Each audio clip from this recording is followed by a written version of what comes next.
300 million Americans eat cereal for breakfast. Roughly $2.8 billion worth of cornflakes sell every single year.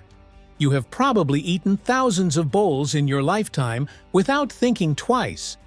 But here is something that might surprise you. The man who invented cornflakes never wanted them to taste good. He wanted them to be as bland and boring as possible.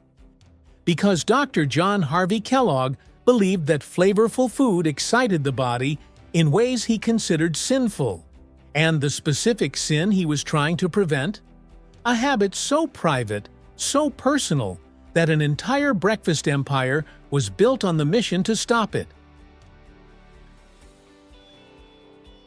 To understand cornflakes, you need to understand Victorian America.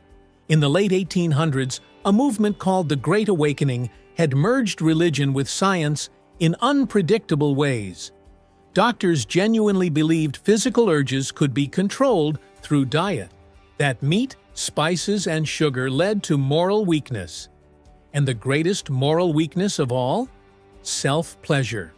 Physicians listed 39 symptoms they attributed to the habit, including epilepsy, poor posture, acne, and even insanity. Into this world stepped John Harvey Kellogg. Born in 1852 in Tyrone, Michigan, Kellogg was a Seventh-day Adventist who trained as a physician and became the director of the Battle Creek Sanitarium in 1876. The San, as patients called it, was part hospital, part luxury spa, part health resort. Kellogg stood 5 feet 4 inches tall, dressed entirely in white, and often carried a white cockatoo on his shoulder. He treated everyone from Henry Ford and Thomas Edison to Amelia Earhart and President Harding. But behind the luxury, Kellogg held one core conviction. He believed bland food could cure the body of impure desires. No meat, no sugar, no spices, no stimulation of any kind. Then a kitchen accident changed everything. Here is the thing nobody tells you about cornflakes. They were never supposed to exist. In 1894, Kellogg and his younger brother, Will Keith, were experimenting in the sanitarium kitchen, trying to create an easily digestible bread substitute for patients. They boiled a batch of wheat berry dough and left it sitting out overnight. The next morning, instead of throwing it away, they pushed the stale dough through a set of heavy rollers. They expected a flat sheet. What came out instead were individual, thin, delicate flakes. They baked the flakes, tasted them, and realized they had something entirely new. They called it granose, the world's first flaked cereal product. The sanitarium patients loved it. But here is where the process gets fascinating. Making modern cornflakes starts with raw corn kernels, which are cleaned, inspected, and milled into grits, pieces roughly 3 millimeters in diameter. Those grits are cooked in large rotating drums at about 175 degrees Celsius, with water, sugar, malt flavoring, and salt for up to 2 hours. The cooked grits emerge soft, golden, and fragrant. They rest in cooling bins for several hours to allow moisture to distribute evenly. This step is called tempering. Without it, the flakes crack instead of curling. Then the tempered grits pass through massive steel rollers that press each piece flat, reducing it from 3 millimeters down to a paper-thin flake roughly 0.7 millimeters thick. Those flakes enter an oven at about 300 degrees Celsius for less than 90 seconds. The sudden heat causes the remaining moisture inside each flake to flash into steam, creating that signature puffy, blistered texture. The flakes toast to a pale golden brown, developing that distinctive cornflake crunch.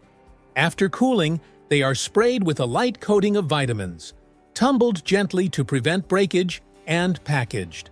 An entire batch, from raw corn to sealed box, takes about 5 hours. A single factory produces over 10,000 kilograms of cornflakes per hour.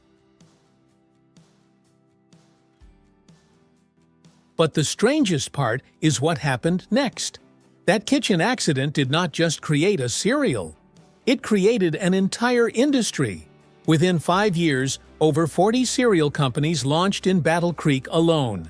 C.W. Post, a former patient at the sanitarium, watched Kellogg's success and founded his own company selling grape nuts.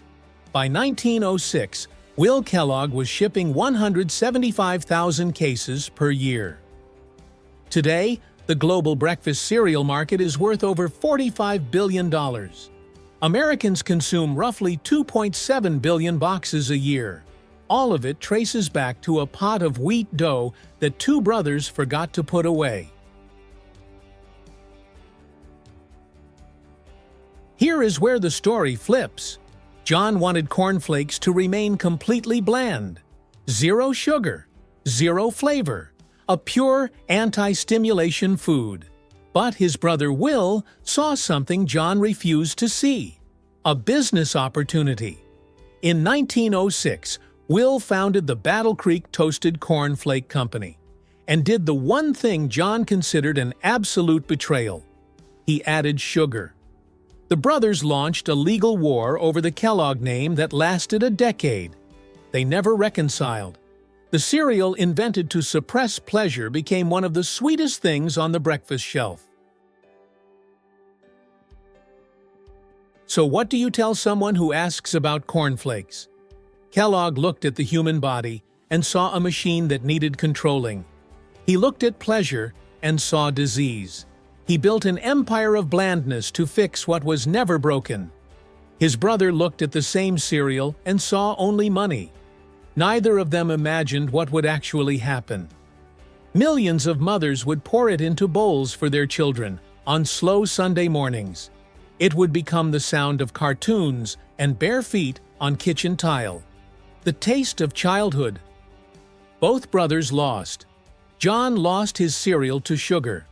Will lost his family to greed. But the cornflake outlived them both and became something neither one intended. Comfort. People will always choose pleasure over purity. Next time you pour a bowl and hear that familiar crunch, remember: a man once believed that sound could save your soul. That's the process. We reveal how things actually work, one story at a time. If there's something you'd like us to explore next, let us know. Until then, trust the process.